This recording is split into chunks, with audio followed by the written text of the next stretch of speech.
কোন জমিনের মাটি আমার হবে গোরস্থান, কারাই আমায় গোসল দিবে, কে আনিবে কাফন, কারাই আমায় কেঁদে কেঁদে করে দেবে দাফন, কারাই আমার পাশে বসে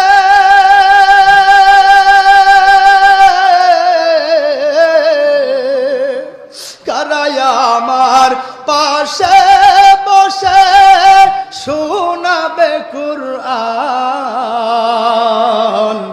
কোন জমিনের মাটি আমার হবে গোরস্থান।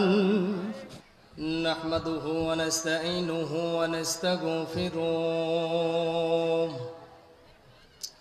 ونعوذ بالله من شرور أنفسنا ومن سيئات أعمالنا، من يهده الله فلا مضل له ومن يضلله فلا هادي له، نشهد أن لا إله إلا الله وحده لا شريك له، واشهد ان سيدنا ومولانا محمدا عبد الله ورسوله الذي ارسله الله تعالى بالحق بشيرا ونذيرا وداعيا إلى الله بإذنه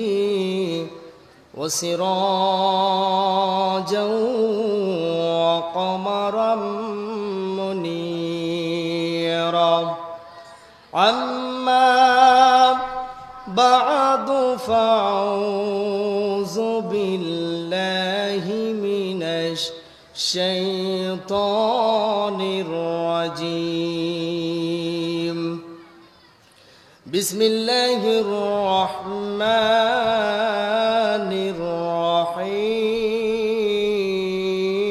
الرحيم، إن الذين قالوا ربنا الله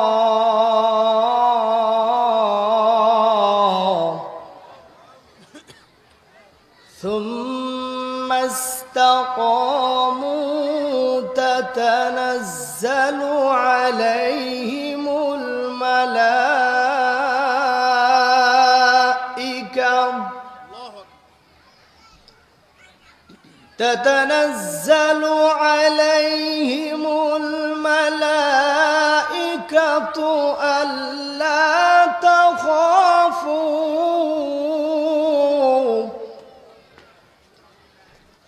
ألا تخافوا ولا تحزنوا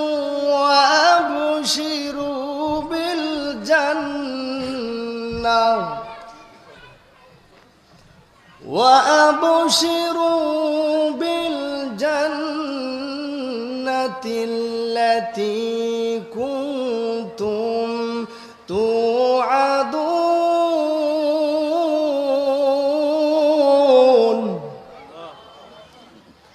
نحن أولياؤكم في الحياة الدنيا وفي الآخرة ولكم فيها ما تشتهي أنفسكم ولكم فيها ما تدعون نزلا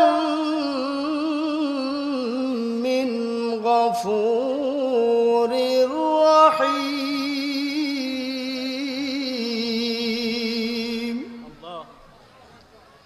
صدقت يا ربنا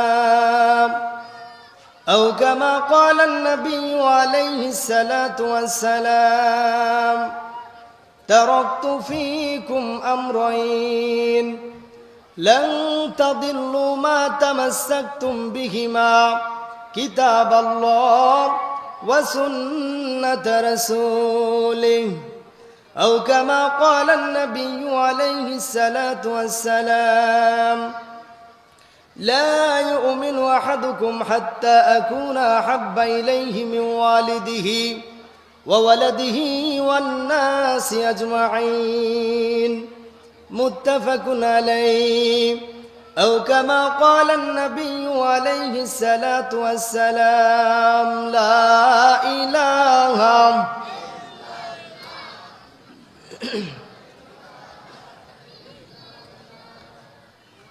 দাঁড়ান দাঁড়ান একটু থামেন থামেন। লা ইলাহা ইল্লাল্লাহর সাথে শত্রুতা আছে কারোর? আছে? জবান ছেড়ে দিয়ে আল্লাহ পাকের শুকরিয়া আদায়ার্থে বলি লা ইলাহা। মাইকম্যান কই? মাইকম্যান হালকা একটু সাউন্ড বাড়াও, এটা সাউন্ড একটু কমাই দাও হালকা। আরো জোরে জিকির করেন লা ইলাহা।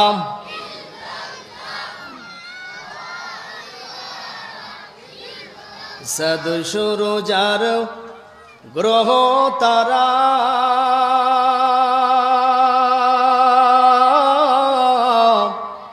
আমার আল্লাহ নামের পারা। সদ সুরজার গ্রহ তারা আমার আল্লাহ নামের পাগল পারা। আমার আল্লাহ নামের এতই দয়া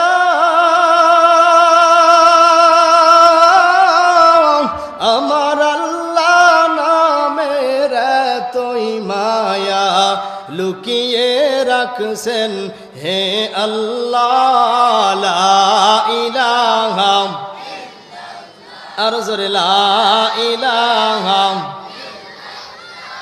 লা ইলাহা ইল্লাল্লাহু মুহাম্মাদুর রাসূলুল্লাহ সাল্লাল্লাহু আলাইহি সাল্লাম।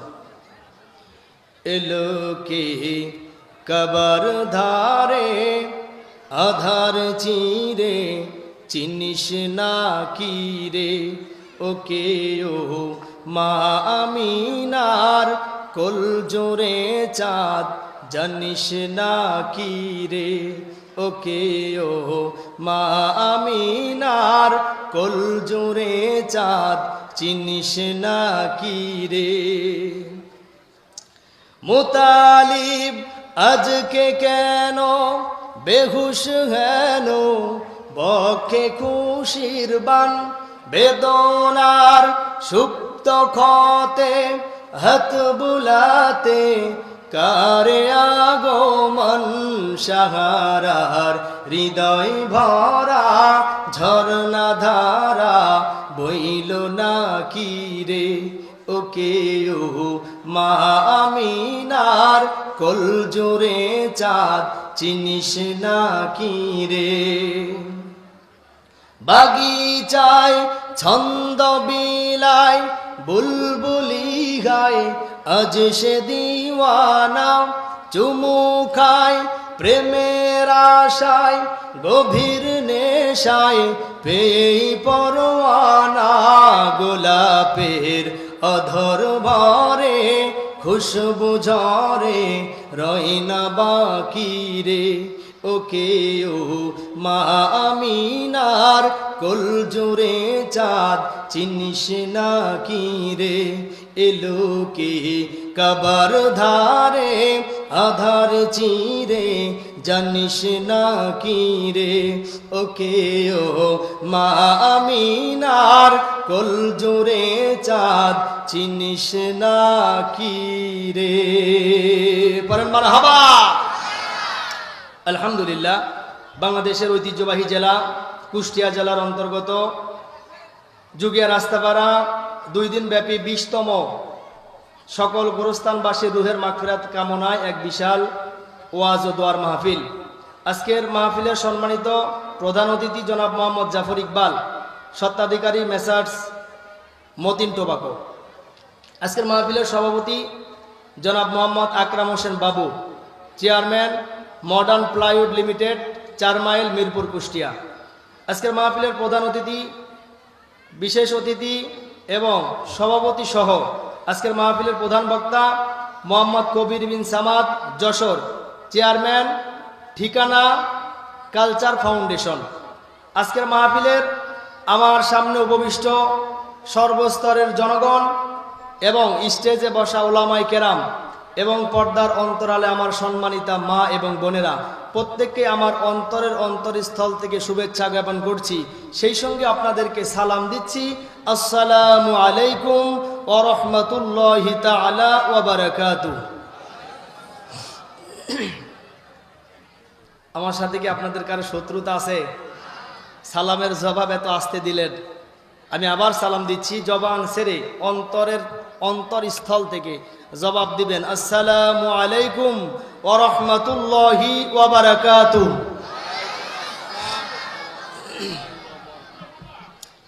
এই মুহূর্তে জানতে চাই আপনারা সবাই কেমন আছেন? আলহামদুলিল্লাহ, আলহামদুলিল্লাহি আলা কুল্লি হাল।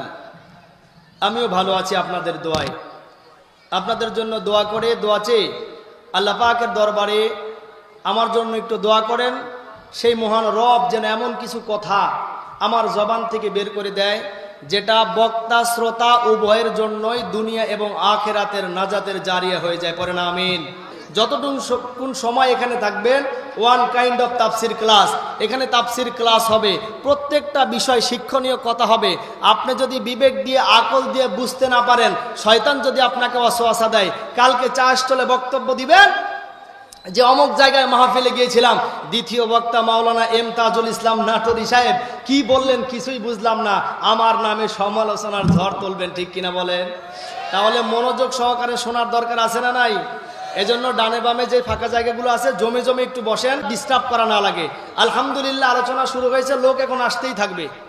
শেষ পর্যন্ত ইনশাআল্লাহ প্যান্ডেল ভরে যাবে, ইনশাআল্লাহ। এজন্য আমরা আগে থেকে একটু জায়গাগুলো ফিল আপ করে নিই। আমার ভাইরা, যেটা বলতেছিলাম, আমরা এখানে যারা এসেছি, আল্লাহ পাক রব্বুল আলামিন হাসরের ময়দানে আমাদের এই মানুষগুলোর জন্য যেই ব্যবস্থা করে রেখেছেন তার নাম হলো জান্নাত। নাম কি?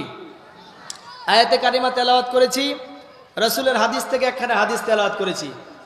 সরল তর্জমা করব, তারপরে তাফসিরে প্রবেশ করব ইনশাআল্লাহ। আল্লাহ রাব্বুল আলামিন বলেন, ইন্নাল্লাযীনা ক্বালু, ইন্না মানে নিশ্চয়, ইন্না মানে নিশ্চয়, ইন্নাল্লাযীনা ক্বালু রাব্বুনাল্লাহ, নিশ্চয় যারা বলে আমার রব আল্লাহ। বলেন তো আমাদের রব কে? আল্লাহ। আর জোরে কোন আমাদের রব কে? আল্লাহ রব, এটা বলতে কষ্ট হয়। দুনিয়ার জমিনে অনেক ভগবান, ভগবতী, ঈশ্বর, ঈশ্বরী, বিভিন্ন ধরনের হিন্দু, খ্রিস্টান, বৌদ্ধরা তাদের রবকে ভিন্ন নামে ডাকে। ঠিক কিনা বলেন? আমাদের সমাজেও কিছু মানুষ আছে, এরা স্টাইল করে, ইংলিশ বলতে পারে না, তারপরে স্টাইল করে বলে ও মাই গড। আছে না? হ্যাঁ, বলেন বলেন বলেন, আছে না? তারা কি বলতে চায়? তারা বুঝাইতে চায় সৃষ্টিকর্তা যেই আল্লাহ তাআলা তোমাকে সৃষ্টি করেছেন এত মোহাব্বত করে, সেই মহান রবকে এত সুন্দর একটা নাম দিলেন। আল্লাহ পাকের নাম হলো 5000। জোরে বলেন কয় হাজার? আর জোরে কোন কয় হাজার? তাওরাত, জাব্বুর, ইনজিল, কোরআন, এই টোটাল কয় হাজার হলো? আরো জোরে কোন? আর লাউহে মাহফুজে আল্লাহ পাক রব্বুল আলামিন রেখেছেন 99টা নাম। আল্লাহু আকবার কোন? সেই আল্লাহর নাম রেখে উনি স্টাইল করে বলে ও মাই গড। বলে না? আমি আপনাদেরকে বলতে চাই, গড, গডেস, প্রত্যেকটা জিনিসের স্ত্রীলিঙ্গ আছে না নাই? কথা বলেন না কেন? আছে না নাই? আচ্ছা বলেন তো, ভগবান, ভ যদি বাদ দিয়ে দেয় কি থাকে?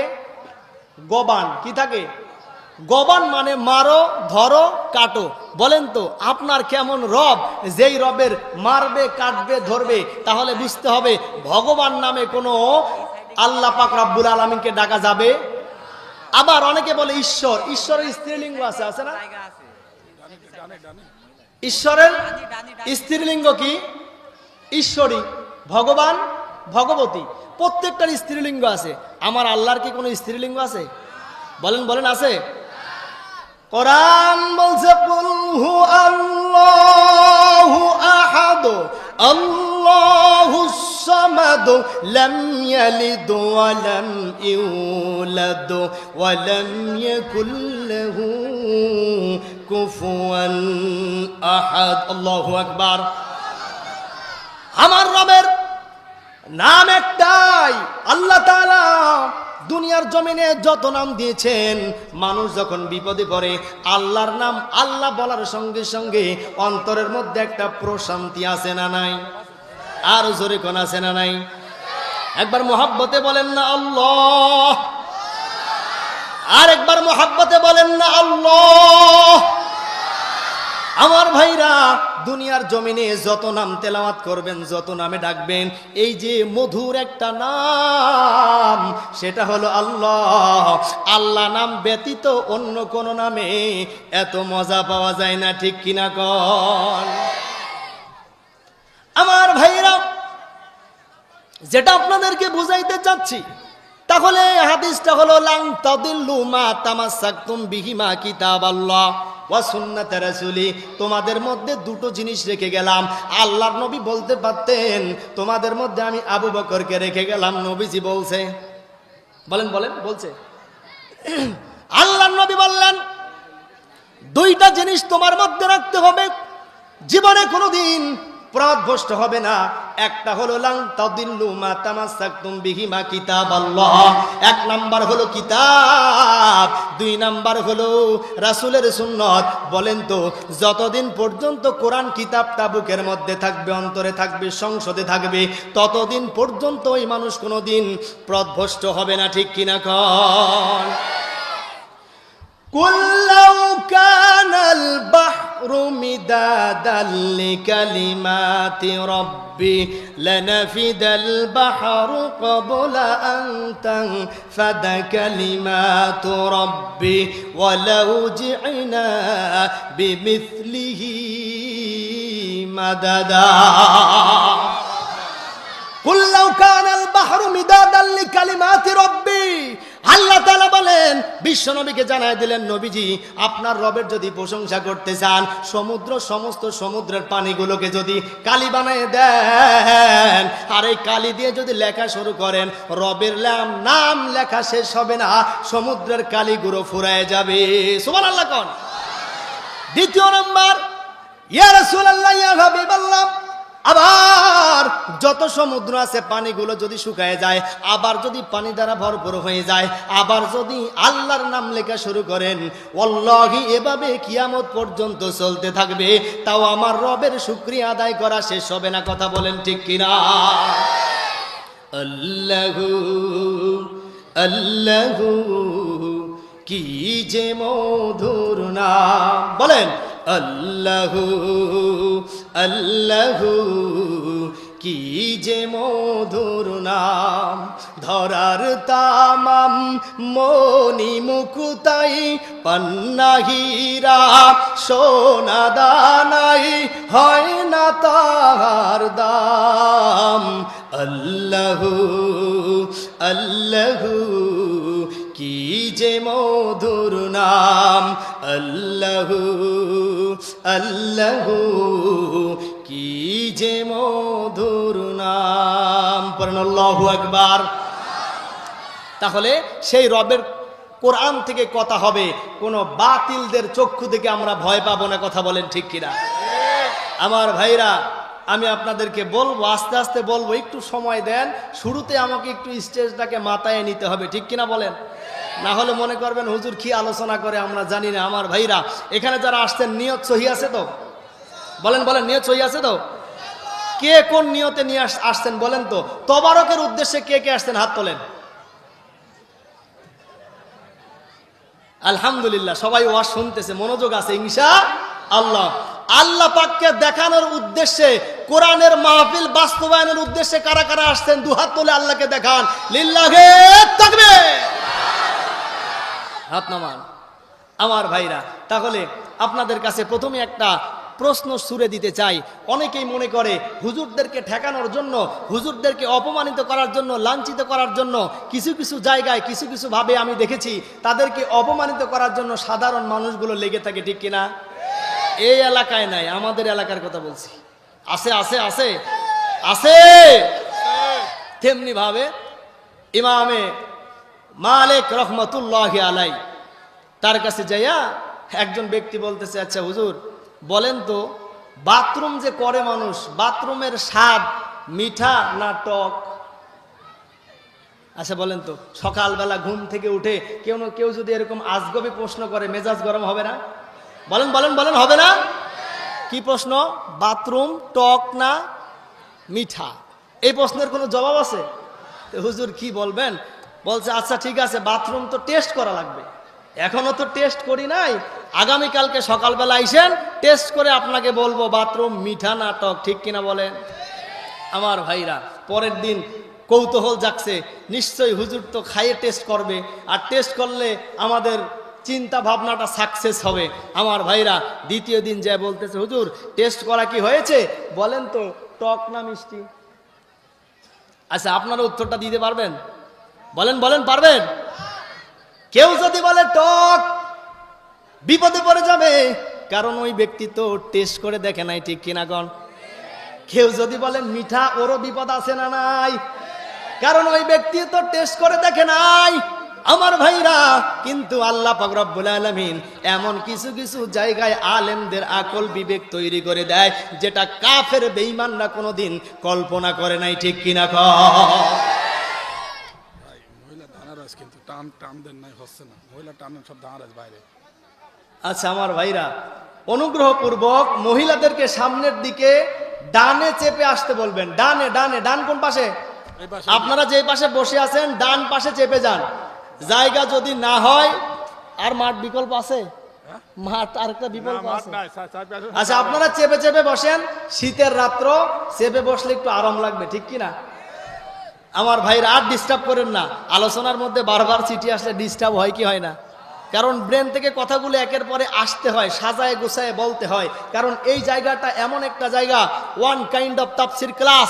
আল্লাহ রসুল সাল্লাল্লাহু আলাইহি ওয়াসাল্লাম বলেন, যখন কোনো জায়গায় তাফসির হয়, ক্লাস হয়, যখন দ্বীনি আলোচনা করা হয়, আল্লাহর নবীজি বলেন, আমি যখন পাশ দিয়ে হেঁটে যাই তখন আল্লাহর পক্ষ থেকে অর্ডার নাজিল হয়, হে নবী আপনি এই আলোচনার মধ্যে বসে যান। সুবহানাল্লাহ।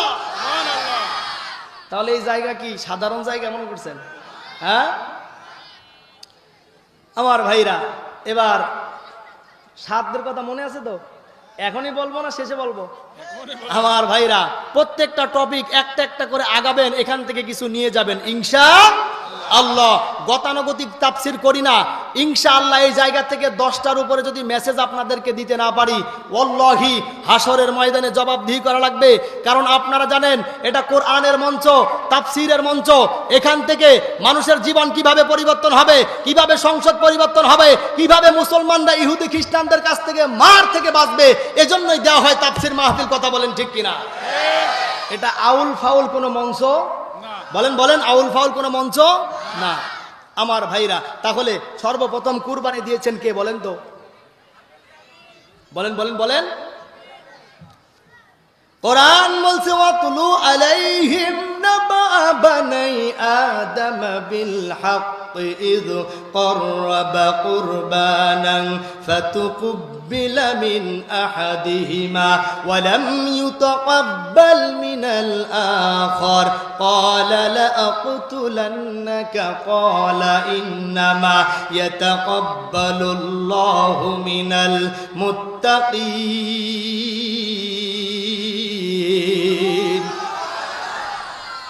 কোরআন তেলাওয়াত বললে সঙ্গে সঙ্গে আল্লাহু আকবার বলবেন, আকাশ বাতাস মুখরিত করে বলেন আল্লাহু আকবার। ওয়াতুলু আলাইহিম নাবা বানাই আদম বিল হক, হে নবী আপনি আদমের সন্তান হাবিল আর কাবিলের কুরবানির কথাটা মানুষের সামনে বলে দেন। তাহলে বোঝা গেল সর্বপ্রথম কুরবানি দিয়েছেন কে? হাবিল আর কাবিল। আমার ভাইরা এটা বলতেছি কারণ এখানে উদ্দেশ্য আছে। হাবিল আর কাবিল যখন কুরবানি দিল, হাবিলের কুরবানি আল্লাহর দরবারে কবুল হয়ে গেল, কাবিলের কুরবানি কবুল হলো না। কাবিল ডেকে বলল, হাবিল রে আমি তোকে হত্যা করব। হাবিল ডেকে বলে, কাবিল রে ভাই, কিয়ামত পর্যন্ত যদি কোনো ব্যক্তির নিয়তটা সহি না হয়, নিয়ত যদি সহি না করে, ওই ব্যক্তির ইবাদত আল্লাহর দরবারে কোশ্চিন কালেও কবুল হবে না। ঠিক কিনা কন? তোমার নিয়তের মধ্যে গলদ আছে, এজন্য আল্লাহ তাআলা কিয়ামত পর্যন্ত তোমার কুরবানি কবুল করবে না। ওই সময়ের কুরবানি এখনকার কুরবানি একটু ভিন্ন আছে। ওই সময় যেই ব্যক্তিগুলো কুরবানি দিত, কুরবানির গোশতগুলো পাহাড়ের মধ্যে রেখে আসা হতো। যার কুরবানি কবুল হতো, আল্লাহ তাআলা আগুন দিয়ে জ্বালায়া পুরাইয়া ভস্ম করে দিত। যার কুরবানি কবুল হতো না, ওভাবেই পড়ে থাকতো। এই সিস্টেমটা যদি আমাদের সমাজে এখন চালু থাকতো, আমার মনে হয় 100 জনের মধ্যে 99 জন কুরবানি দিত না।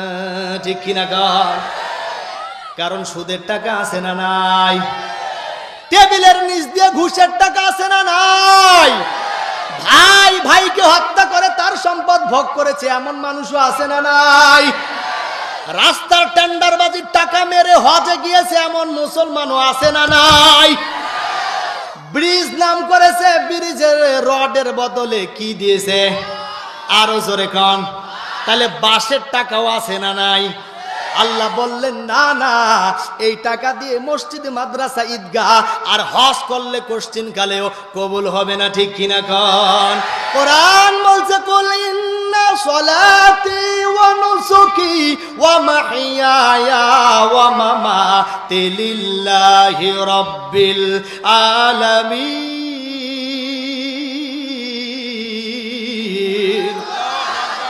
আমার নামাজ, আমার রোজা, আমার হজ, আমার কুরবানি কার জন্য? আর একটু জোরে বলেন, কার জন্য? আমার জীবন, আমার মরণ, আমার বন্দেগি, ইয়া ইলাহি, ইয়া ইলাহি কবুল কর আমার বন্দেগি, আমার বন্দেগি। তুমি কারো হাত কবু ফিরাও না, যে তোমাকে ভুলেছে। তাই দয়াময়, তাই দয়াময়, দয়ার আশায় শুধুই আজ কাঁদি, আমার বন্দেগি। লিল্লাহে তাকবীর। তাহলে আমাদের প্রত্যেকের জীবন মরণ সবকিছু কার জন্য?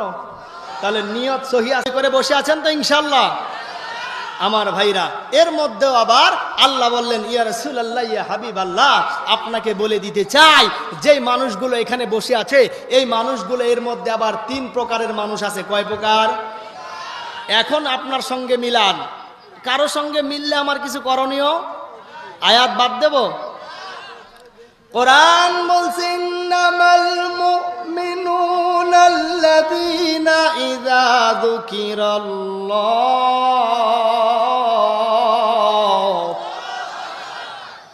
ওয়াজিলাত কুলুবুহুম ওয়া ইযা তুলিয়াত আলাইহিম আয়াতুহু যাদাতুহুম ঈমানাও ওয়া আলা রাব্বিহিম ইয়াতাওয়াক্কালুন।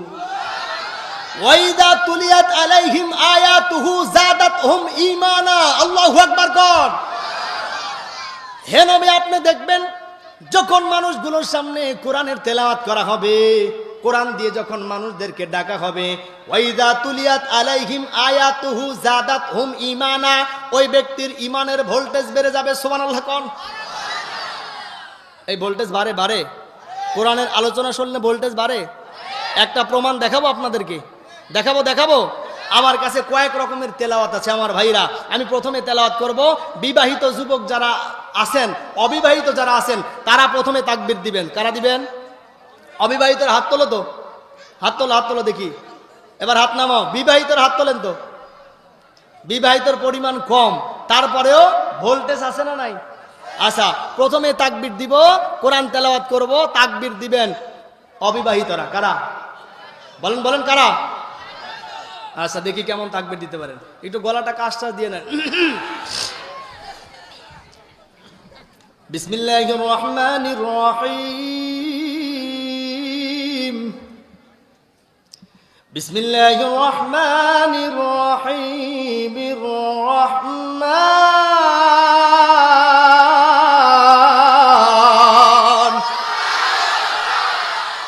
কারা দিছেন? বিবাহিত? এই তো গোলায় ফেলছে। প্রথমে বলছে বিবাহিতদেরকে দিতে। অবিবাহিতরা তোমরা প্রস্তুতি নিতেই থাকো, তোমাদের দ্বিতীয় চান্স হবে না। বিবাহিতদের এবার দ্বিতীয় চান্স। আমি যখন ইশারা দিব আপনার আল্লাহু আকবার বলবেন। রাজি আছেন তো ইনশাআল্লাহ? ইনশাআল্লাহ। বিসমিল্লাহির রহমানির রহিম। বিসমিল্লাহির রহমানির রহিম। রহমান।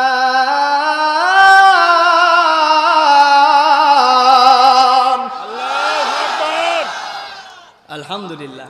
দেখছেন কেমন ইমান বাড়ে আমার ভাইরা। এবার অবিবাহিতরা তোমাদের সেকেন্ড চান্স হবে। বলেন, বলেন সেকেন্ড চান্স হবে না। আল্লাহু লা ইলাহা ইল্লা হুয়াল হাইয়ুল কাইয়্যুম লা তাখুযুহু সিনাতুন ওয়া লা নাওম লাহু মা ফিস সামাওয়াতি ওয়া মা ফিল আরদ মান যাল্লাযী ইয়াশফাউ ইনদাহু ইল্লা বিইذনিহি ইয়ালামু মা বাইনা আইদিহিম ওয়া মা খালফাহুম ওয়া লা ইউহিতুনা বিশাইইন মিন ইলমিহি ইল্লা বিমা শাআ وسع كرسيه السماوات والأرض ولا يعوده حفظهما وهو العلي العظيم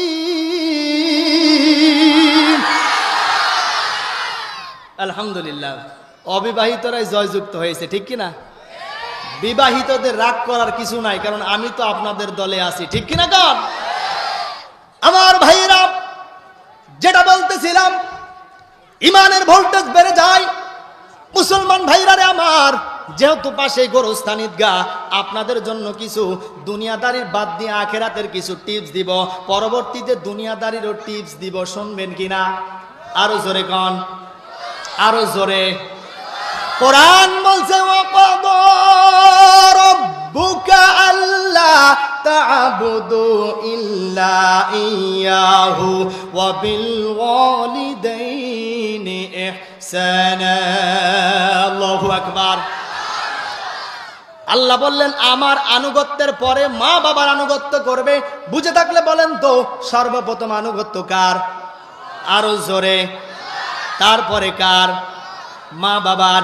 আপনি তো মা বাবাকে বাদ দিয়া বাবার দরবারে গরু নিয়ে যায়, এমন মুসলমানও আছে না নাই? আরো জোরে কোন আছে না নাই? আমার ভাইরা, মুসা নবী আলাইহিস সালাতু সালাম জান্নাতে যাবেন, আল্লাহর সঙ্গে কথা বলতেছে। আল্লাহ বলে মুসা রে, তোমার সঙ্গে একজন ব্যক্তি জান্নাতে থাকবে, ওই ব্যক্তির খবরটা নেওয়া লাগবে। মুসা বলে আল্লাহ আমার সঙ্গে জান্নাতে থাকবে, এই ব্যক্তির সংবাদটা নেওয়ার দরকার আছে না নাই? আরো জোরে কোন আছে না নাই? আল্লাহ তাআলা ডেকে বললেন মুসা রে, জান্নাতের মধ্যে কে থাকবে এটা একটু শুনে নাও। জান্নাতে তোমার সঙ্গে থাকবে একজন কসাই। কে থাকবে? শিক্ষার জন্য বলতেছি বাজান আমার। এইবার বলেন তো, মুসা নবী জামানার একটা বড় পয়গম্বর, এই ব্যক্তির সঙ্গে কসাই থাকবে, মুসা নবীর মনে টেনশন আছে না নাই? আরো জোরে জোরে জোরে। কারণ আল্লাহ পাক রব্বুল আলামিন বান্দার বাহিরের দৃষ্টি দেখে না, আল্লাহ দেখে ওই বান্দার অন্তরের মধ্যে কি আছে। কথা কোন ঠিক কিনা? বিশ্ব নবীর সাহাবী হযরতে বেলাল হাবশী, নাম শুনছেন? বলেন বলেন বলেন, শুনছেন? এত কালো, এত কালো, ঠোঁটটা ছিল ঝোলা। নাইজেরিয়ার মানুষগুলো কালো, কিন্তু এখন বর্তমানে যত কালো তার চাইতেও বেশি কালো ছিল হযরতে বেলাল। কিন্তু কণ্ঠটা আশহাদু বলতে যাই, আশহাদু বলতো। মসজিদের মুয়াজ্জিন বিশ্বনবী নামাজ পড়ায়, হযরতে বেলাল পিছনে আকাম মধ্যে আজান দেয়। এখানে কথা বলেন না ভাই প্লিজ। বিশ্বনবী নামাজ পড়ে, পিছন থেকে মুয়াজ্জিন হযরতে বেলাল আজান দেয়, কিন্তু আশহাদু বলতে যাইয়া আশহাদু বলে। সমস্ত মানুষগুলো কমপ্লেন দিলে, ইয়া রাসূলুল্লাহ, ইয়া হাবিবাল্লাহ, বেলাল দেখতে কালো, ঠোঁটটা ঝোলা, জিহ্বা ছোট, কথা বলে বেঁধে যায়, আশহাদু বলতে পারে না, সাধু বলে। বেলালকে মুয়াজ্জিন থেকে বাদ দিয়ে দাও। ভাইরে বলেন তো, আল্লাহ তাআলা ব্যক্তির চেহারা, টাকা পয়সা, সম্পদ এগুলো দেখে না, তাকওয়া দেখে। কোরআন বলছে, ইন্না আকরামাকুম ইনদাল্লাহি আতকাকুম। আল্লাহু আকবার। যার তাকওয়া বড়, তার আল্লাহর সঙ্গে সম্পর্ক তত বড়। সুবহানাল্লাহ কোন। বিশ্বনবী সাহাবায়ে কেরামদের কমপ্লেন শোনার পরে ডেকে বললেন, আরে বেলাল, আগামীকালকে ফজরের নামাজে তোমার আশা লাগবে না? বলেন তো, মুয়াজ্জিন যদি কোনো কারণে বাদ দেওয়া হয়, আপনাকে কোনো চাকরি করেন বাদ দেওয়া হয়, কারণ না জানাইয়া যদি বাদ দেওয়া হয়, আপনার কষ্ট লাগবে কিনা? বলেন বলেন বলেন। গভীর মনোযোগ দিবেন বাজান। আমার সময় কম, কিন্তু যতগুলা আলোচনা নিয়ে আসছে আপনাদেরকে দেওয়ার জন্য মনোযোগ সহকারে শ্রবণ করবেন আমার ভাইরা। যেটা বুঝাইতে চাচ্ছিলাম, অন্তরটাকে সাফ করে দাও। কেন অন্তরটাকে সাফ করবা? এইবার হযরত বেলাল রাদিয়াল্লাহু তাআলা আনহু বাড়িতে চলে গেলেন। বাড়িতে যাওয়ার পর আল্লাহর সঙ্গে দুইটা হাত তুলে আল্লাহর কাছে ডেকে বলতেছেন, ও মালিক, আমাকে কালো বানাইছো, এটা আমার কোনো দোষ না, ঠিক কিনা কোন? আমার ঠোঁটটাকে ছোট বানাইছো, এটা আমার কোনো দোষ না। আমার জিহ্বা ছোট বানিয়েছো, আমার দোষ নয়। আমি আশহাদুর জায়গায় আশহাদু বলি, আমার দোষ নয়। যদি দোষ দিতে হয়, কার দিতে হবে? জোরে কোন, আরো জোরে। ও মালিক, তুমি আমাকে এইভাবে বানাইলা, তোমার দোষ দিলে দেওয়া যায়, কিন্তু আমি আল্লাহ তোমার দোষ দিব না। আমি আল্লাহ তোমার কাছে বলে দিলাম, আমার বেলালের একটাই আবদার হলো, তুমি আমাকে যেভাবে বানাইছো, এটা মানুষ খুদ ধরেছে, আমার কিছু করার নাই, কিন্তু আমাকে কেন বিশ্বনবীর পিছন থেকে মুয়াজ্জিনি বাদ দেওয়া হলো? আল্লাহু আকবার। আমার ভাইরা, দুনিয়ার জমিনে যদি কোনো ব্যক্তির উপরে জুলুম করা হয়, এই জুলুমটা যদি নিজের কারণে করা হয়, কিয়ামত পর্যন্ত যারা জুলুম করবে এরা কোনোদিন সফল হতে পারবে না, ঠিক কিনা? কারণ আমাদের লেডি ফেরাউন চাইছিল 41 সাল। কয় সাল? আরো জোরে। আসতেছে আসতেছে আমার ভাইরা, সিরিয়ালে আসতেছে। মুসলমান ভাইরা রে আমার, হযরতে বেলাল আল্লাহর কাছে বলে দিলেন, আল্লাহ গো, তোমার কারণেই আমাকে এত অপমান করলো, আমাকে তাড়াই দিল, দুনিয়ার কারো কাছে বিচার দিতে চাই না। আল্লাহ, বিচার দিলাম কার কাছে? আরো জোরে কোন। এইবার যখন ফজরের নামাজের সময় হয়ে গেল, বলেন তো, বেলাল কি আর আজান দিতে যেতে পারবে? কারণ চাকরি। নতুন মুয়াজ্জিন নিয়োগ দেওয়া হলো। নতুন মুয়াজ্জিন আজান শুরু করে দিল। الصلاة خير من النوم।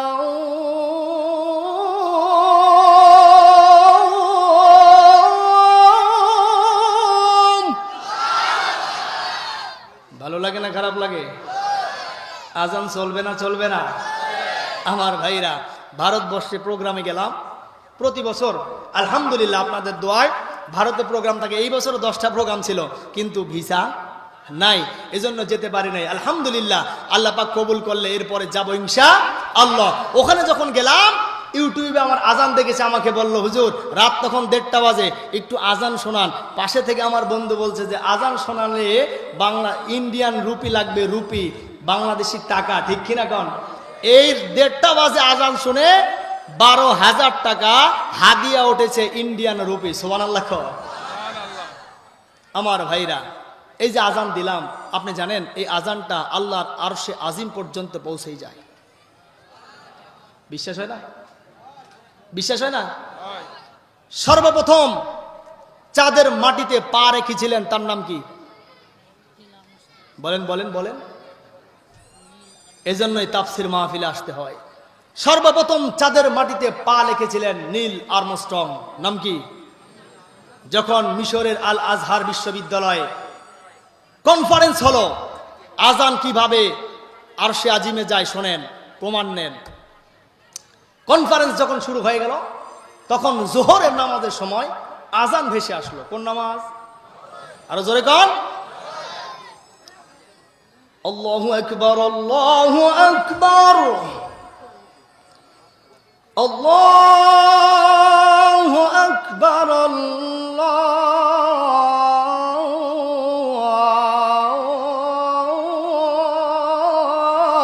আল্লাহু আকবার।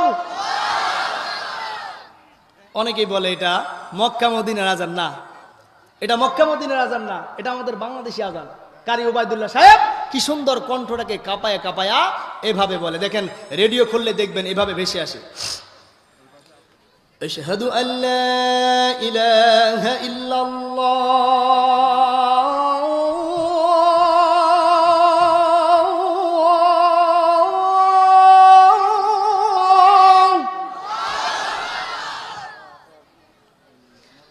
আশহাদু আল্লা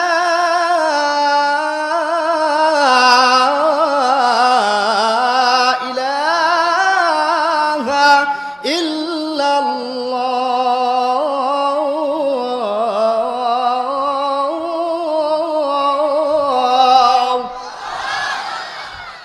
এটা কিসের আজান? বলেন বলেন। বাংলাদেশের ঢাকার রেডিওর আজান। গলাটা কাঁপায়া কাঁপায়া কি সুন্দর করে বলে। বলবো বলবো না বাদ দিব? চলবে, আলোচনা চলবে। কতক্ষণ চলবে? সারা রাত। কবির বিন সামাদ ভাই আসলে আমার আর যতই ওয়াজ করে, হুজুর এবার স্টেজ থেকে নামেন, ঠিক কিনা কও? আমার ভাইরা দেখবেন কি সুন্দর গলাটা কাঁপায়া এভাবে বলে, হাইয়া আলাস সালাহ,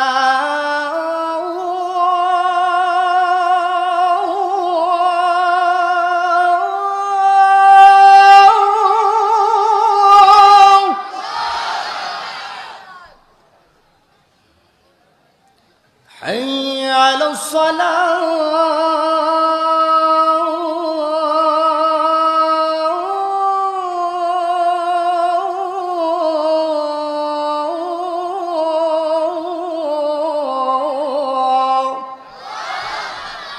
তাহলে এটা আমাদের বাংলাদেশি আজান। এবার দেখবেন সৌদি আরবে যারা হজ করতে যান অথবা টিভি খুললে মাগরিবের সময় অথবা আসরের সময় দেখবেন কি সুন্দর নরম কণ্ঠে বেশি আসে,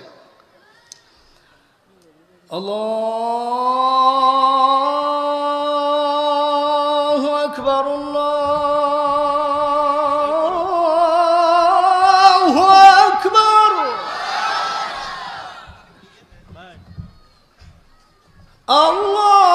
আল্লাহু আকবার, আল্লাহু আকবার। আমার ভাইরা, এবার যখন জোহরের সময় আজান যখন শুরু হলো তখন নীল আর্মস্ট্রং ওই মজলিসের মধ্যে প্রধান চিফ গেস্ট ছিলেন। তিনি সর্বপ্রথম চাঁদের মাটিতে পা রেখেছেন। এবার তিনি বললেন, হোয়াট সাউন্ড ইট ইজ, এই সাউন্ড কিসের? তখন পাশের থেকে একজন বলল, দ্যাটস কল আজান, এটা হলো মুসলমানদের আজান। আল্লাহু আকবার। ওই দিন নীল আর্মস্ট্রং বলেছিলেন, আমি যখন দুনিয়া নয়, প্রথম আসমান নয়, যখন চাঁদের মাটিতে পা রাখলাম তখন আমার সামনে লক্ষ লক্ষ কানের মধ্যে চাঁদের মাটিতে এই রকম দেশের আওয়াজ, মুসলমানদের আজানের আওয়াজ আমার কানের মধ্যে প্রতিধ্বনি হচ্ছিল। সুবহানাল্লাহ।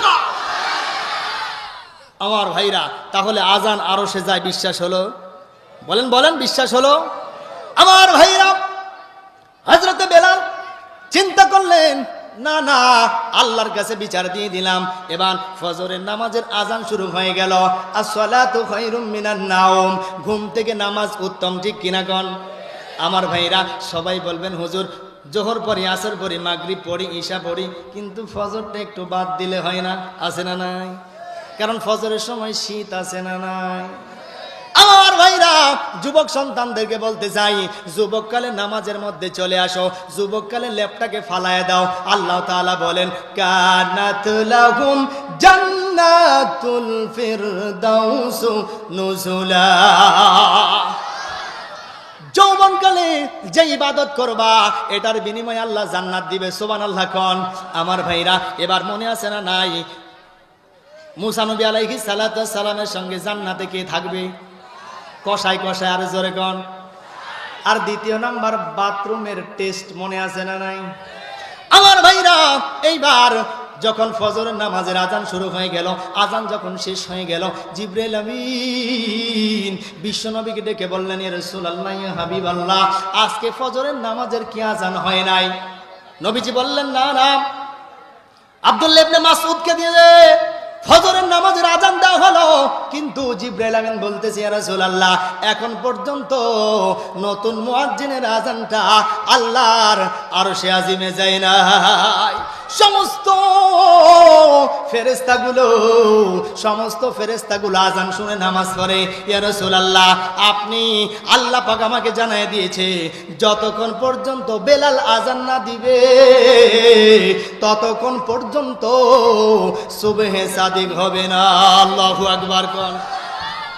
আমার ভাইরা, এইবার নবীজি ডেকে বললেন, বেলাল রে, তোর তো কপাল লাগছে, কারণ বেলাল এমন একজন ব্যক্তি, বিশ্বনবী বলেন, আমি জান্নাতের মধ্যে যখন হাঁটতেছি, কিন্তু কার যেন পায়ের শব্দ শুনতে পাই। সুবহানাল্লাহ। পরে তাকায় নজর খুলে দেখলাম সাধারণ কোনো মানুষ নয়, এটা হলো বেলালের পায়ের ধ্বনি। বেলালকে জিজ্ঞেস করা হলো, আরে বেলাল, কেন তোমাকে জান্নাতের মধ্যে পায়ের ধ্বনি শোনা গেল? বেলাল ডেকে বলে, আরে রাসূলুল্লাহ, ইয়া হাবিবাল্লাহ, আমার দুনিয়ার জমিনে কোনো আমল নাই, শুধুমাত্র ওযু করার পর মসজিদে 2 রাকাত তাহিয়াতুল ওযু নামাজ আদায় করে নেই। সুবহানাল্লাহ। আরে বেলাল, তোর তো কপাল লাগছে। আল্লাহ তাআলা ডাক দিয়ে বলেছেন, যতক্ষণ পর্যন্ত তুই বেলাল আজান দিবি না ততক্ষণ পর্যন্ত সুবহে সাদিক হবে না। আল্লাহু আকবার। আমার ভাইরা, তাহলে কসাই হলেও অন্তরের দিকে তাকাতে হবে, ঠিক কিনা কোন? এইবার আর কত আগাইতে কব, আগাইতে এবার যদি একজনের উপর আরেকজনের উঠা লাগে, এমন দরকার আছে? আর কত আগাতে বলবো? খালি সিটি ভাই, শালি মসজিদে দেয়া লাগছে না, জায়গা সামনে পড়ে আছে, অথচ দেখে আসলাম জায়গা আছে, আসছে না। মা বোন, ওয়াজ কিন্তু বন্ধ করে দিব, কেবল ওয়াজ শুরু করছি, ঠিক কিনা বলেন? চলবে হ্যাঁ, একটু আগাচ্ছে না, সব আপনারা কোন চলবে, আর মা বোনরা তো চালাতে দিচ্ছে না, কি করব বলেন? আপনাদেরকে দয়া করে বলতেছে, আপনাদের জন্য ওয়াজ আছে, মা একটু নজর দেন, দেখেন যারা মাইকের আওয়াজ শুনতেছে বাইরে আছে, ওদের ভিতরে আশাই লাগবে ইনশাআল্লাহ। মা বোন, আপনারা ডানে বামে তাকান, পিছনের জায়গাগুলো পূরণ করেন, সামনের জায়গা পূরণ করেন, যেখানে পাবেন ডানে বামে সব জায়গা পূরণ করে নেন। আপনাদের জন্য যদি ওয়াজ করতে না পারি তাহলে আপনাদের আশাটাও কষ্ট হবে, ঠিক কিনা বলেন? আসলে প্যান্ডেলটা ছোট হয়ে গেছে, এইদিকে আরেকটু চাপাই দিয়ে বড় করা উচিত ছিল, ঠিক কিনা? তারপরেও যেহেতু আপনাদের প্যান্ডেলে জায়গা আছে, যেখানে বসছেন এই জায়গা থেকে উঠে আরেকটা জায়গায় বসেন, হাসরের ময়দানে প্রত্যেকটা জায়গা আপনার জন্য সাক্ষ্য দিবে, কথা বলেন ঠিক কিনা? ঠিক। আমার ভাইরা, তাহলে মা বোন আর যেন বলা না লাগে, প্লিজ। আলোচনার মধ্যে ঢুকে গেছি, এখনই আমার আলোচনা শেষ হয়ে যাবে, সময় কম।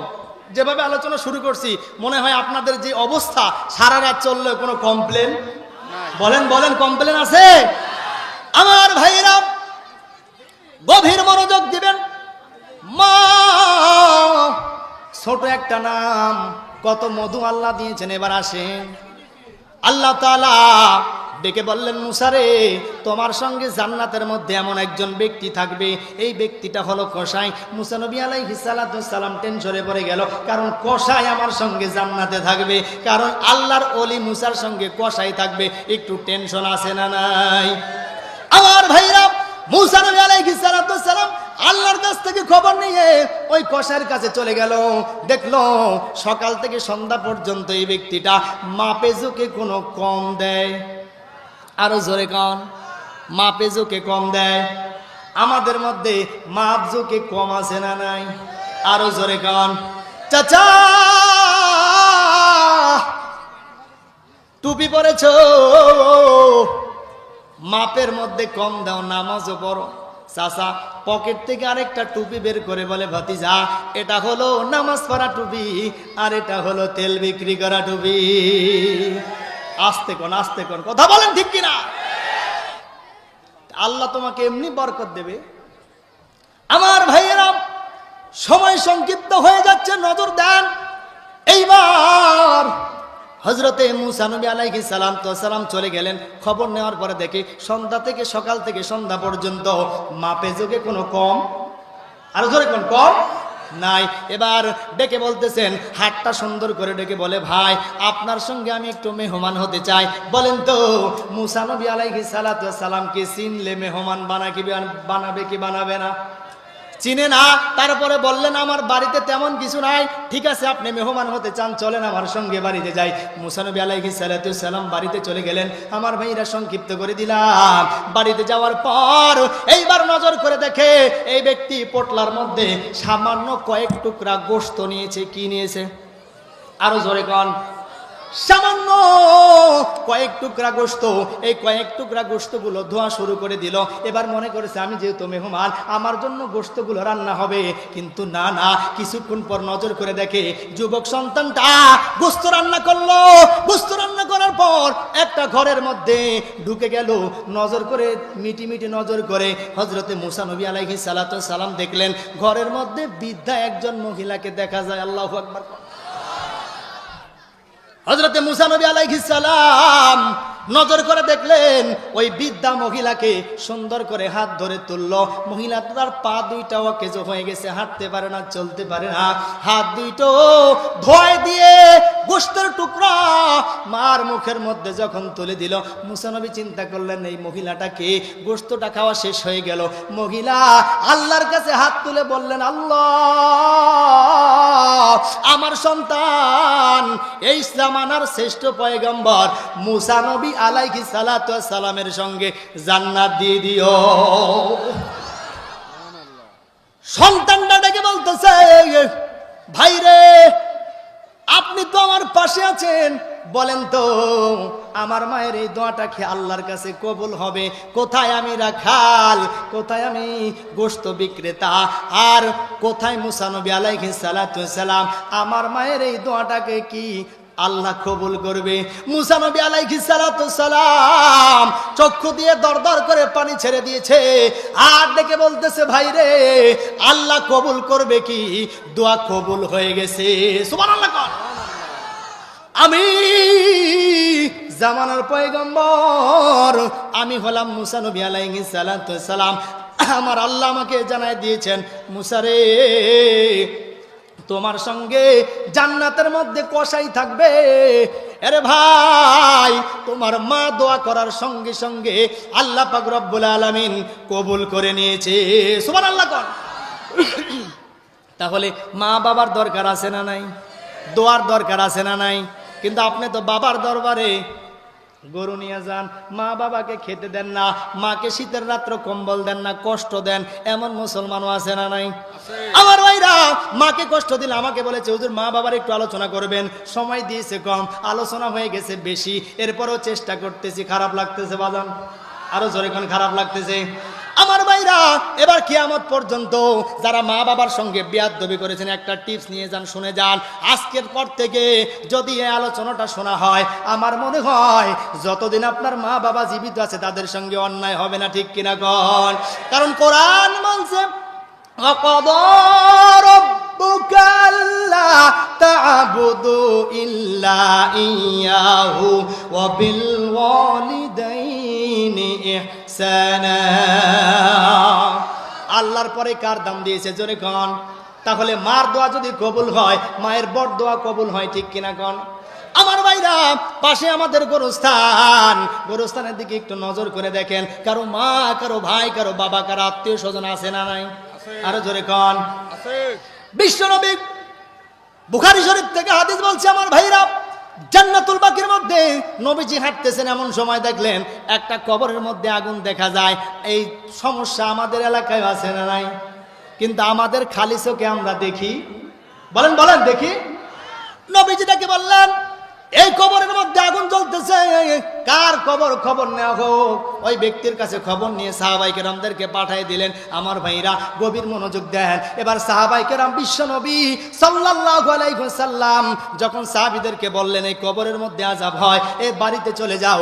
বাড়িতে চলে যাওয়ার পর দেখে পরিবারের মধ্যে কেউ নাই, শুধু একজন বৃদ্ধা মা আছে। দেখে বললেন অমুক নামের সন্তান কি আপনার সন্তান নাকি? বলে হ্যাঁ। বলে আপনার সন্তানটা কি অমুক জায়গায় কবর দিয়েছেন? বলে হ্যাঁ। বলে বিশ্বনবী রাহমাতুল লিল আলামিন ওই জায়গা দিয়ে যাওয়ার সময় দেখতে পাইলেন ওই কবরের মধ্যে আযাব দেখা যায়। আচ্ছা বলেন তো নবীজি কি গায়েবের মালিক নাকি? অনেকেই এখান থেকে দলিল দিবেন আমার নবী তো গায়েবের মালিক, তাই জন্যই তো আগুন দেখতে পায়। আচ্ছা বলেন তো মা শব্দটা সম্মানের না অপমানের? আপনার স্ত্রীকে যায় যদি মা কন, হ্যাঁ হুজুর মারবে না? সকালবেলা নাস্তা হবে না, কারণ বিয়াক্কেল আমি তোর কি হই। এই কথা বলেন না কেন? স্ত্রীকে যাইয়া কি কইছে মা, আবার মাকে যদি স্ত্রী কন মা রাগ করবে কিনা? আচ্ছা সব বাদ দিলাম, আজকে মাহফিল থেকে যাওয়ার পর দরজা খুলে আপনার স্ত্রী যদি আপনার আব্বা কয়, কি কয়, রাখবেন কিনা? হাতের কাছে যা পাবেন সেটা দিয়েই কথা বলে না কেন? কেন? কারণ বাবা শব্দ কি সম্মানের না অপমানের? কিন্তু প্রয়োগ ক্ষেত্র ভিন্ন, ঠিক কিনা? বাবা শব্দ সম্মানের, মা শব্দ সম্মানের। বউকে দিলে যেমন রাগ করবে, আল্লাহ বললেন গায়েবের মালিক একমাত্র কে?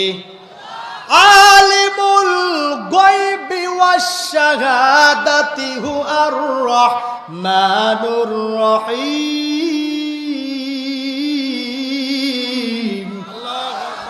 গায়েবের মালিক কে? কিন্তু আমার নবীজি যেটা জানে কে জানায়? কোরআন বলছে মা ইয়ানতিকু আনিল হাওয়া ইন হুয়া ইল্লা ওয়াহয়ুন ইউহা। আল্লাহ যেটা জানায় নবীজি জানে, আল্লাহ যেটা জানায় না নবীজি জানে না। কথা বলেন ঠিক কিনা? আল্লাহ তাআলা জানায় দিল ইয়া রাসূলুল্লাহ এই ব্যক্তিটার কবরের মধ্যে আযাব হয়, এই ব্যক্তির কবরে আযাব হয়। কেন আযাব হয় নবীজি কি জানে? জোরে কোন, আরো জোরে কোন। জানে না। এবার বৃদ্ধা মাকে যাইয়া সাহাবায়ে কেরাম বললেন আপনার সন্তানটা অমুক জায়গায় কবর দেওয়া হয়েছে। বলে হ্যাঁ কবর দেওয়া হয়েছে। বলে আপনার সন্তানের কবরের মধ্যে আগুন জ্বলতেছে। মা রাগান্বিত হয়ে বলে আমার সন্তানের কবরে আগুন জ্বলুক বা যা জ্বলুক, আযাব হোক, আমি মায়ের কোনো কিছু যায় আসে না। বলেন তো ওই মা সন্তানের উপরে রাগ করেছে কিনা? বলেন বলেন। এইবার রাহমাতুল লিল আলামিন আমার নবী চিন্তা করলেন, বুঝতে পেরেছি ওই মহিলার সঙ্গে ওর সন্তান বিয়াদবি করেছে। যাকে বলতেছেন সাহাবায়ে কেরামদেরকে দিয়ে ডেকে আনা হলো, আপনি আসেন আসেন, না আসবে না, জোর করে আনা হলো। নবীজি বললেন আপনার সন্তানের কবরে আযাব হয়। মহিলা বলতেছে আমার কিছু জানার দরকার নাই। বিশ্বনবী রাহমাতুল লিল আলামিন ডেকে বললেন এই সাহাবায়ে কেরাম না না এভাবে হবে না, খড়ি গোছাও, লাকড়ি গোছাও, কেরোসিন দিয়ে আগুন জ্বালায় দাও, এই সন্তানটাকে কবর থেকে তোলো, কবর থেকে তুলে আগুনের মধ্যে জ্বালায় দাও। এবার বলেন তো মা যদি সন্তানের আগুনের জ্বালানোর কথা শুনে সামনাসামনি সহ্য হবে? আরো জোরে কোন। ডেকে বললেন ইয়া রাসূলুল্লাহ ইয়া হাবিবাল্লাহ না না আপনি আমার সন্তানকে আগুনের মধ্যে পোড়াবেন না। নবীজি ডেকে বললেন মা গো এর চাইতে বেশি আযাব তোমার সন্তানের কবরে হয়। আল্লাহু আকবার। কেন তুমি এভাবে রাগ করেছো? মা ডেকে বলতেছে আমার সন্তানটাকে বিবাহ দিলাম, বিবাহ দেওয়ার পর স্ত্রী আর স্বামী স্ত্রীর ঝগড়া হলো, আমি মিটাতে গেলাম, ওই জায়গায় আমাকে দোষী বানাই দিল ওর স্ত্রী। আমার সন্তানটা আমার পুত্রবধূ বলতেছে তোমার মা খালি ফেস ফেসায়, বাবা খালি ফেস ফেসায়, মা খালি উকুন বাসে, জীবনটা চলে গেছে, মাকে তাড়াতাড়ি বাড়ি থেকে বের করে দাও। এমন পুত্রবধূ আমাদের সমাজে আছে না না? আর একটু আস্তে কোন আছে না নাই? মা যারা আলোচনা শুনতেছেন, আপনি তো অল্প কয়েকদিন স্বামীর ঘরে আসতেন, স্বামীর ইনকাম দেখে আপনার মাথা নষ্ট। যেই মা ছোটকাল থেকে কষ্ট করে সন্তানটাকে লালন পালন করেছে, আল্লাহি কোন পুত্রবধূ যদি তার কারণে মা বাবার কাছ থেকে সন্তানকে বিচ্ছিন্ন করে, আল্লাহি হাসরের ময়দানে দুনিয়ার জমিনেও আগুনে জ্বলবে। কথা কোন ঠিক কিনা? আমার ভাইরা এইবার বললেন, যখন ওদের মধ্যে ঝগড়া শুরু হয়ে গেল, আমার সন্তানটা রাগান্বিত হইয়া একটা ইট আমি মার মাথার মধ্যে আঘাত করলো। আমি মা জমিনে লুটাই গেলাম। আর ওই সময় আল্লাহকে ডেকেছে, বলেছিলাম, আল্লাহ গো, এই বিচার দুনিয়ার জমিনে না হওয়া পর্যন্ত আমি মায়ের মৃত্যু দিও না। আল্লাহু আকবার। আমার ভাইরা, বিশ্বনবী বললেন, মা তুমি যদি আজকে ক্ষমা না করে দাও, আল্লাহ কিন্তু এই আযাব থেকে সন্তানকে বাঁচাবে না। আমার ভাইরা, এজন্য বলতে চাচ্ছি আপনাদেরকে যে আযাব থেকে বাঁচার দরকার আছে না নাই? আমার ভাইরা, নবীজি সাল্লাল্লাহু আলাইহি ওয়াসাল্লাম বললেন মা, কারণ মায়ের মনের মায়া যতই কষ্ট দিক আগুনের কথা শুনে নিভে গেছে। ঠিক কিনা কোন? আমার ভাইরা, এবার বিশ্বনবী আল্লাহ তাআলার দরবারে বললেন, আল্লাহ, মহিলাটা ক্ষমা চেয়েছে, আল্লাহ সন্তানকে মাফ করে দিয়েছে। ও মালিক, আমি নবী দোয়া করলাম ওই সন্তানটার আযাব তুমি মাফ করে দাও। সুবহানাল্লাহ কোন? মা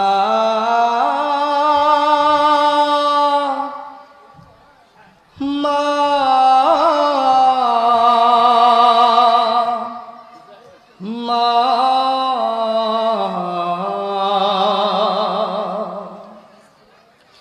আজি কেন আমায় সোহাগ মাখা ডাকো না, কোথায় হারিয়ে গেলে তুমি, সারাক্ষণ তোমায়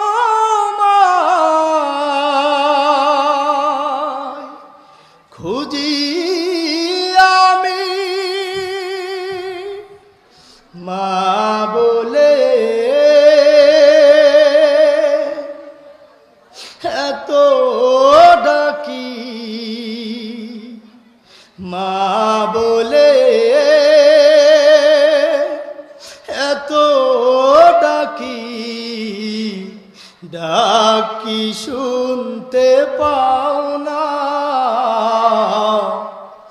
আজি কেন আমায় সোহাগ মাখা ডাকো না, মায়ারা চোল দিয়ে আমায় তুমি, মায়ারা চোল দিয়ে আমায় তুমি জড়াও না,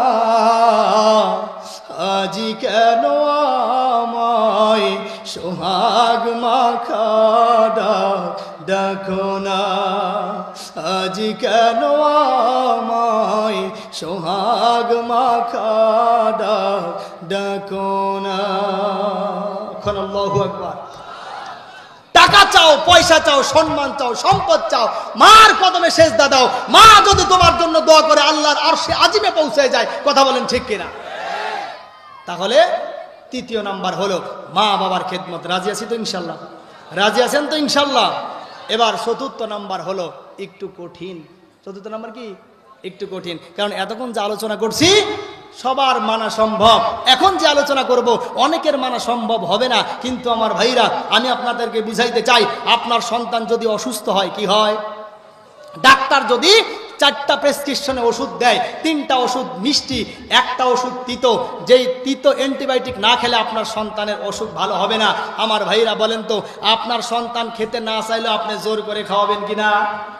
কারণ আপনার সন্তানের প্রতি মোহাব্বত আপনার আছে না নাই? কথা বলেন না কেন? আছে না নাই? তাহলে তিতো ট্যাবলেটও খাওয়ার দরকার আছে না নাই? বলেন বলেন। আছে। আমার ভাইরা, এবার মিঠা দিলাম, এবার তিতো দিব, কারণ আপনি জানেন যে তিতাটা না খাইলে আমার সন্তানের রোগ ভালো। বলেন বলেন, ভালো হবে? না, এটা খাওয়ানোর জন্য যত রকমের টেকনিক দরকার আপনি করবেন। মিষ্টির মধ্যে সুন্দর করে ওষুধটা ঢুকাই দিয়ে মিষ্টিটা একটু গোল করে ফ্রিজে রেখে দিয়ে বললেন, বাবা আব্দুল্লাহ, ফ্রিজে একটা মিষ্টি আছে, খেয়ে নাও। সন্তান মিষ্টি খেয়ে নিয়েছে। তারপরের দিন দেখলেন সন্তানের অসুখ ভালো হয় নাই। ডেকে বললেন, বাবা কালকে ফ্রিজের মিষ্টি কি খেয়েছো? বলে, আব্বা খেয়েছি, কিন্তু মিষ্টির ভিতরের বিচি ফালাই দিছি। আচ্ছা বলেন তো, মিষ্টির ভিতরের বিচি ফালাই দিলে অসুখ ভালো হবে? বলেন বলেন বলেন, ভালো হবে? এইবার সন্তানকে ভালোবেসে ডেকে বলতেছে, আব্দুল্লাহর মা, সন্তানটাকে জোর করে ধরো, একে জোর করে হলেও এই তিতো ওষুধটা খাওয়ানোই লাগবে। যদি এই ওষুধ না খাওয়াতে পারি তাহলে আমার সন্তানের রোগ ভালো হবে না। আচ্ছা বলেন তো, ওই চিৎ করে জোর করে খাওয়ানো বাবার আসলে মোহাব্বতে না রাগে? বলেন বলেন, মোহাব্বতে, কারণ সন্তান ভালো হওয়া লাগবে। আমার ভাইরা, যেটা বলতে চাচ্ছিলাম, এবার চতুর্থ নাম্বারটা একটু তিতো হলেও মানা লাগবে। যদি আপনারা ওয়াদা দিয়ে না মানেন তাহলে ওয়াদা ভঙ্গকারীর নাম কি? মুনাফিক। জোরে বলেন কি? আর জোরে কোন কি? মুনাফিকের সর্দার হলো আব্দুল্লাহ ইবনে উবাই। কি আমার ভাইরা, এখন আপনাদেরকে যেটা দিব, ইসলামী হুকুমত বাস্তবায়নের লক্ষ্যে আমাদের কাজ করার দরকার আছে না নাই? আমাদের দেশে ইসলাম আসুক, ইসলাম হোক, কোরআনের পার্লামেন্ট ইসলাম হোক, এটা কে কে চান? হাত তোলেন। লিল্লাহে তাকবীর, লিল্লাহে তাকবীর। আমার ভাইরা, ইসলামের পার্লামেন্ট চাইলে কাজ করা লাগবে। কি করা লাগবে? রাজি আছে তো ইনশাল্লাহ? আমার ভাইরা, কিভাবে কাজ করবেন দেখেন, কিভাবে দেশে শান্তি আসবে। ইসলামী হুকুমত প্রতিষ্ঠিত থাকলে সমাজে শান্তি হয়। ভারতবর্ষের প্রেসিডেন্ট নুরউদ্দিন জাহাঙ্গীর, নাম কি? নুরউদ্দিন জাহাঙ্গীর, নাম বলেন। নুরউদ্দিন জাহাঙ্গীর ভারতবর্ষের প্রেসিডেন্ট। এইবার নুরউদ্দিন জাহাঙ্গীর কেমন প্রেসিডেন্ট ছিলেন, কোরআন দিয়ে দেশ চললে কিভাবে রাষ্ট্র পরিচালনা করলে কি হয়, এরপরে আসতেছি। আমার ভাইরা, নুরউদ্দিন জাহাঙ্গীর তার সেনাবাহিনীতে একজন বুড়িমা তার সন্তান চাকরি করত। বাড়িতে শুধু বুড়িমা আর তার স্ত্রী, যে সন্তান, ওই সন্তানের স্ত্রী, দুইজন বাড়িতে থাকতো। কিন্তু বাদশাহ নুরউদ্দিন জাহাঙ্গীর তার শাসন আমলে একজন ব্যক্তি স্বৈরাচার, এই সন্তানটা বারবার ওই বৃদ্ধা মহিলাকে গাছের সঙ্গে বেঁধে রেখে তার পুত্রবধূর সঙ্গে পাশবিক নির্যাতন করে। কথা বলেন ঠিক কিনা? এই খবরটা বুড়িমা যে বাদশাহ নুরউদ্দিন জাহাঙ্গীরকে বললেন যে, আপনার সেনাবাহিনীর মধ্যে আমার একজন সন্তান চাকরি করে, আমার সন্তানটা চাকরিতে চলে গেছে, কিন্তু এই সমাজের একজন কুলাঙ্গার, এই কুলাঙ্গার বারবার আমার বাড়িতে এসে দরজা লাইট সব বন্ধ করে দিয়ে আমাকে গাছের সঙ্গে বেঁধে রেখে আমার পুত্রবধূর সঙ্গে পাশবিক নির্যাতন করে। যদি আপনি এর বিচার না করেন, আমার দু চোখ যেদিকে যায় আমি সেদিকেই চলে যাব। আল্লাহু আকবার কোন। নুরউদ্দিন জাহাঙ্গীর বললেন, অবশ্যই বুড়িমা, বিচার করা হবে। ঠিক ওই দিন রাত্রেবেলা চলে গেল। বৃদ্ধা মহিলাকে যে বললেন, আপনি লাইটটা বন্ধ করেন। লাইটটা বন্ধ করা হলো। হাতের একটা তরবারি নিয়ে নুরউদ্দিন জাহাঙ্গীর ওই নির্যাতন করা এই জানোয়ারের গায়ে মাথায় চুল ধরে বাম হাত দিয়ে একটা কোপ দিয়ে কল্লা, মাথা থেকে কল্লা আলাদা করে দিয়েছে। সুবহানাল্লাহ কোন। এইবার বাদশা নুরউদ্দিন জাহাঙ্গীর বললেন, বুড়িমা আলো জ্বালাও, এক গ্লাস পানি দাও। পানি পান করলেন এবং বললেন আলহামদুলিল্লাহ। কথা বলেছেন তিনটা। জোরে বলেন কয়টা? এক নাম্বার, আলো কি ছিল? এখান থেকে তথ্য আসবে। আলো কি ছিল? বন্ধ ছিল। বললেন আলোটা জ্বালাও। দ্বিতীয় নাম্বার বললেন এক গ্লাস পানি দাও। ঢক ঢক করে পানি খেলেন এবং বললেন আলহামদুলিল্লাহ। কথা কয়টা বলেছেন? তিনটা। বুড়িমা প্রশ্ন করলো, নুরউদ্দিন জাহাঙ্গীর, তুমি তো বিচার ফাইসালা করে দিয়েছো। বাদশা নুরউদ্দিন জাহাঙ্গীর বলেন, বুড়িমা, সর্বপ্রথম আমি চিন্তা করেছিলাম আমার এই রাষ্ট্রে আমার সন্তান ব্যতীত কারো এত সাহস হবে না যে অন্যায়ভাবে একজন মহিলাকে বেঁধে রেখে তার সঙ্গে পাশবিক নির্যাতন করা। ঠিক কিনা বলেন? আমি মনে করেছিলাম আমার সন্তান, যেহেতু আমার সন্তান, আমি যেহেতু হত্যা করব, আলো থাকলে আমার সন্তানের উপরে তাকাইলে মায়া হবে কিনা? বলেন বলেন, হবে কিনা? আমি এই নিয়ত করে আমি চিন্তা করেছিলাম লাইটটা বন্ধ করো, আমি চুলের মুঠি ধরে কল্লাটাকে দ্বিখণ্ডিত করে দিয়েছি। এবার বলেছে লাইট জ্বালাও। লাইট জ্বালানোর পরে যখন দেখলাম এটা আমার সন্তান নয়, আমি যেদিন তুমি আমার কাছে বিচার দিয়েছিলে ওই দিন আমি চিন্তা করেছিলাম নুরুদ্দিন জাহাঙ্গীর যতক্ষণ পর্যন্ত এই বৃদ্ধা মায়ের বিচার না হবে ততক্ষণ পর্যন্ত আমি নুরুদ্দিন জাহাঙ্গীর এক গ্লাস পানিও পান করব না। আল্লাহু আকবার। যখন আমি দেখলাম আলোটা যখন জানানো হলো, আমি দেখলাম এই সন্তান আমার নয়, তখন আমি বললাম আলহামদুলিল্লাহ। সুবহানাল্লাহ। আর জোরে কোন সুবহানাল্লাহ। তাহলে ইসলাম দিয়ে রাষ্ট্র চললে এইরকম বিচার ফাইসালার জন্য অপেক্ষা করা লাগবে না, বাবা হয়ে সন্তানের বিচার করে ফেলবে। কথা বলেন ঠিক কিনা?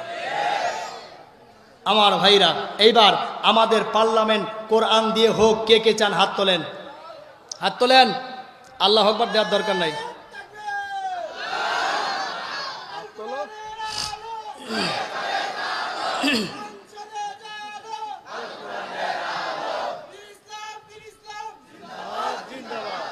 হাত নামান।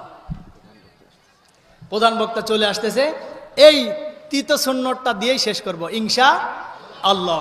আমার ভাইরা, এবার বিশ্বনবী সাল্লাল্লাহু আলাইহি ওয়াসাল্লাম বললেন কোন ব্যক্তিদের জন্য জান্নাত হবে। আমার ভাইরা দেখেন, এবার যদি মুখে বললেন ইসলামী পার্লামেন্ট চাই, যদি ইসলামী পার্লামেন্টের জন্য কাজ না করেন আল্লাহি কিয়ামত পর্যন্ত আপনার নামের খাতায় মুনাফিকের সঙ্গে লিস্টে থাকবে। কথা বলেন ঠিক কিনা? মুনাফিকদের মধ্যে শ্রেষ্ঠ ছিল আব্দুল্লাহ ইবনে উবাই। নাম কি? আরো জোরে বলেন, নাম কি? আব্দুল্লাহ ইবনে উবাই, যিনি হলেন মুনাফিকের সর্দার। কি নাম? মুনাফিকের সর্দারের নাম কি? আব্দুল্লাহ ইবনে উবাই। তার জীবনের আমল ছিল আপনার আর আমার কেমন আমল। তিনি বিশ্বনবীর পিছনে নামাজ পড়েছেন। তার নবীজি সাল্লাল্লাহু আলাইহি ওয়াসাল্লাম একদিন বললেন আল্লাহর কাছে সবথেকে শ্রেষ্ঠ নাম দুইটা, একটা হলো আব্দুল্লাহ, একটা হলো আব্দুর রহমান। দুইটা নাম কি? বলেন বলেন। আব্দুল্লাহ, আব্দুর রহমান। আলহামদুলিল্লাহ, আমার প্রথম সন্তান হয়েছে, নাম রেখেছি আব্দুল্লাহ। কি নাম? আমার ভাইরা, এবার আব্দুল্লাহ ইবনে উবাই বাড়িতে আসলেন, নিজের সন্তানকে ডাকলেন, ডেকে বললেন বাবা কালকে থেকে তোমার নাম আব্দুল্লাহ। মেজ সন্তানকে ডাকলেন, বললেন বাবা তোমার নাম আব্দুল্লাহ। নিজের নামটাও পরিবর্তন করে নাম দিলেন আব্দুল্লাহ। বলেন তো বিশ্বনবীকে ভালোবেসে না ঘৃণা করে? আরো জোরে কন। বিশ্বনবীকে ভালোবেসে নিজের নামটাও চেঞ্জ করলেন। আমার ভাইরা, যেটা বলতে চাচ্ছিলাম, তাহলে নবীজির ভালোবাসা আছে বিধাই তো সমস্ত মানুষের নাম আব্দুল্লাহ রেখেছে। কথা বলেন ঠিক কিনা? বিশ্বনবী সাল্লাল্লাহু আলাইহি ওয়াসাল্লামের কাছে খবর চলে গেল আব্দুল্লাহ ইবনে উবাই ইন্তেকাল করেছেন। নবীজি বললেন আব্দুল্লাহ ইবনে উবাই ইন্তেকাল করেছে, আমরা কি করতে পারি? তার সন্তানগুলো বললেন আব্দুল্লাহ ইবনে উবাইর জানাজার দায়িত্ব আপনার উপরে দিয়ে গিয়েছেন। আব্দুল্লাহ ইবনে উবাই বলেছিলেন যে আমি যখন মৃত্যুবরণ করব তখন বিশ্বনবী যেন আমার জানাজার নামাজটা পড়ায়। পাশে ছিলেন হযরত ওমর, হাতটা খপ করে ধরে ফেলেছেন, না আপনাকে আব্দুল্লাহ ইবনে উবাইর জানাজায় যেতে দেওয়া হবে না, কারণ মুনাফিকের সর্দার ছিল আব্দুল্লাহ ইবনে উবাই, সুতরাং আব্দুল্লাহ ইবনে উবাইর জানাজা আপনি যাবেন না। বিশ্বনবী তারপরে বললেন জানাজা রেডি করো। চলে গেলেন, নিজের গায়ের চাদর খুলে দিলেন জানাজা প্রস্তুত করার জন্য। আমার ভাইরা, জানাজার ময়দানে গেলেন। জানাজা মানে দোয়া, জানাজা শুরু হবে এমন সময় জিবরাইল আমিন উপর থেকে নাজিল করলেন। বিশ্বনবী সাল্লাল্লাহু আলাইহি ওয়াসাল্লামকে জিবরাইল আমিন বললেন ইয়া রাসূলুল্লাহ, ইয়া হাবিবাল্লাহ, আপনি যদি এই মুনাফিকের জানাজায় অংশগ্রহণ করেন, মুনাফিকের জানাজা যদি আপনি দেন 40 বার পর্যন্ত 80 বার পর্যন্ত যদি দোয়া করেন, তারপরও আল্লাহ পাক আপনার দোয়া কবুল করবে না। কথা বলেন ঠিক কিনা? পরবর্তীতে বিশ্বনবী বললেন তাহলে আমি 80 বারের বেশি দোয়া করব। আল্লাহ তাআলা রব্বুল আলামিন আল্লাহ পাক জিবরাইল ফেরেশতার মাধ্যমে জানাই দিলেন হে নবী 80 বার কেন 1 লক্ষ বার যদি আপনি আব্দুল্লাহ ইবনে উবাইর জন্য দোয়া করেন, আল্লাহ পাক দোয়া কবুল করবে না। কথা বলেন ঠিক কিনা? যদি এটা আব্দুল্লাহ ইবনে উবাইর জন্যই থাকতো আমি বলতাম না কিয়ামত পর্যন্ত যাদের রাজনৈতিক আদর্শ হবে আবু জেহেল, কিয়ামত পর্যন্ত যাদের রাজনৈতিক আবু জেহেল আদর্শ হবে, ওয়াল্লাহি খোদার কসম করে বলি পার্লামেন্টে কোরআন যাওয়ার বিরোধিতা যারা করবে, আবু জেহেলের রাজনীতি যারা মানবে, কিয়ামত পর্যন্ত আব্দুল্লাহ ইবনে উবাইর মতো মুনাফিক হবে। কথা বলেন ঠিক কিনা? আমার ভাইরা, তাহলে চতুর্থ নাম্বার তৃতীয় সুন্নাত হলো কোরআন পার্লামেন্টে যাওয়ার দরকার আছে না নাই? আর একটু জোরে বলেন আছে না নাই? তাহলে আমার ভাইরা, এই কোরআন পার্লামেন্টে নিয়ে আমরা ইসলামী হুকুমত বাস্তবায়ন লক্ষ্যে কাজ করব ইনশাআল্লাহ। জমিনের মাটি আমার হবে গোরস্থান, কোন জমিনের মাটি আমার হবে গোরস্থান, কাদের চোখের জলে আমি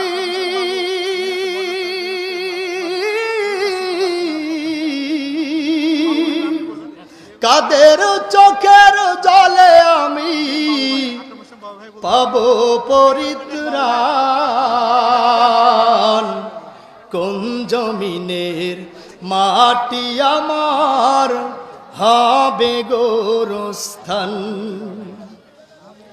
কার কাঁধে চড়ে আমি কবর দেশে যাব, জানি না কার মোনাজাতে খোদার রহম পাব, কার কারণে করবে ক্ষমা,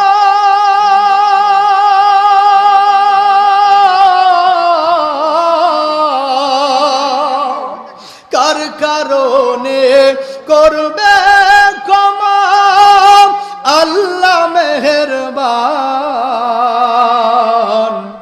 কোন জমিনের মাটি আমার হবে গোরস্থান, কোন জমিনের মাটি আমার হবে গোরস্থান, কারায় আমায় গোসল দিবে, কে আনিবে কাফন, কারায় আমায় কেঁদে কেঁদে করে দেবে দাফন, কারায় আমার পাশে বসে